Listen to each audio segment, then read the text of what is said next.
Nakakakaba, nakaka-intense at pigil hiningang bakbaka ng Creamline at PLDT sa Premier Volleyball League All-Filipino Conference. Talagang unpredictable ang lahat ng nagaganap ngayong season. Dahil isang malakas sa pagbawi ng PLDT galing sa kanilang pagkaligwak ay tinapos nila ang elimination ng isang malaking tagumpay na talunin ang defending champion. Kaya marami ang napatanong, makakasurvive kaya ang Creamline sa semis?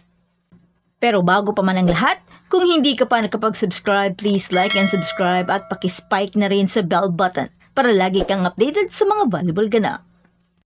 Nagtapos ang PLDT sa Premier Volleyball League All-Filipino Conference Prelims na may kahanga-hangang tagumpay at natalo pa nila ang defending champion na Creamline sa loob ng 4-setter match lamang sa score na 22-25, 25-14, 25-22 at 27-25 sa harap ng malaking arena at dinagsana naman ng maraming mga fans na ginanap sa PhilSports Arena.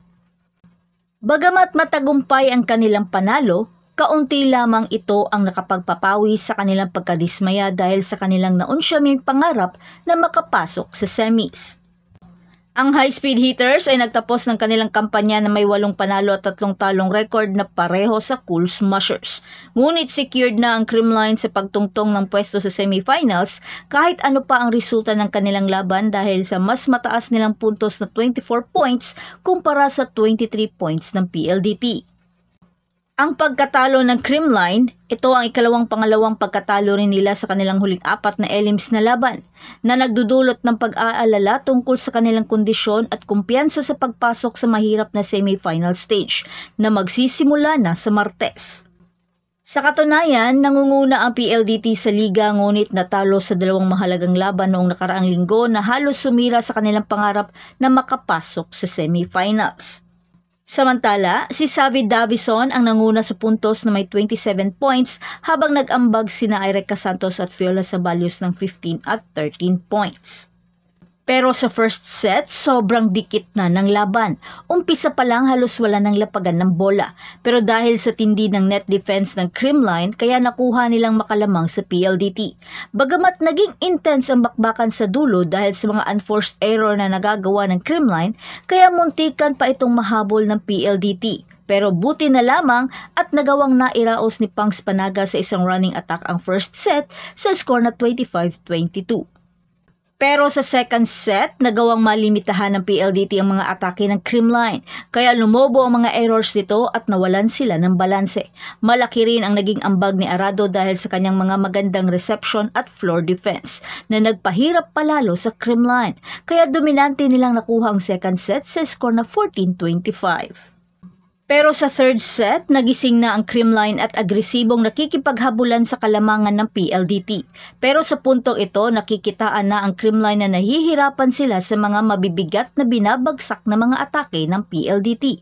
Dahil bukod kay Davison, ay umaarangkada din si Santos sa kanyang mga pambihirang atake. Bagamat pinilit man ni Coach Sherwin na humabol kaya pinapasok niya si MG para mag-iba ang tempo ng laro.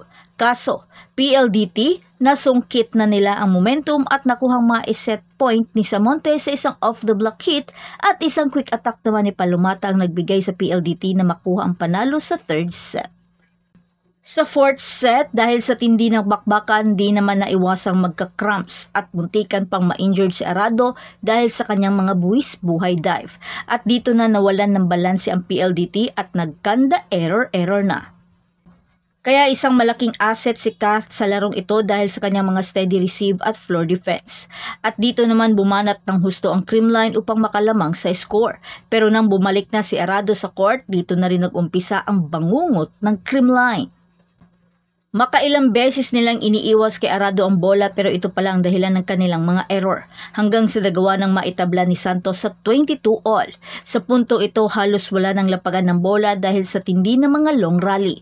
Pero dahil sa isang crucial error ni Tot sa isang service error, dahilan upang mag-match point ang PLDT.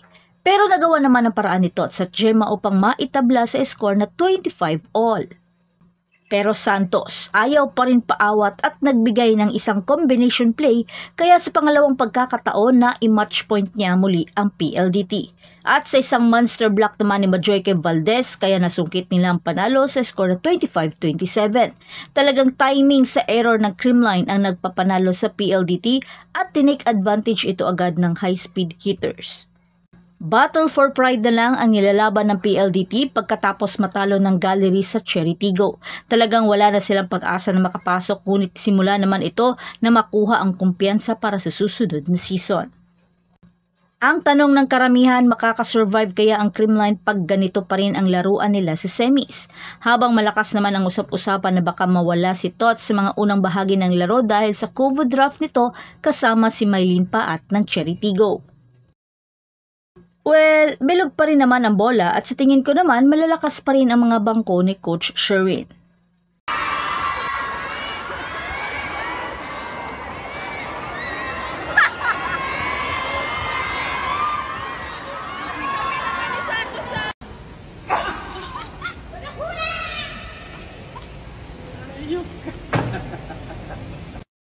Yappari kimono koto suki da.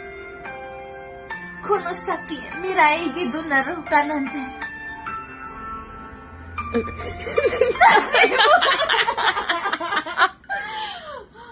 Kim.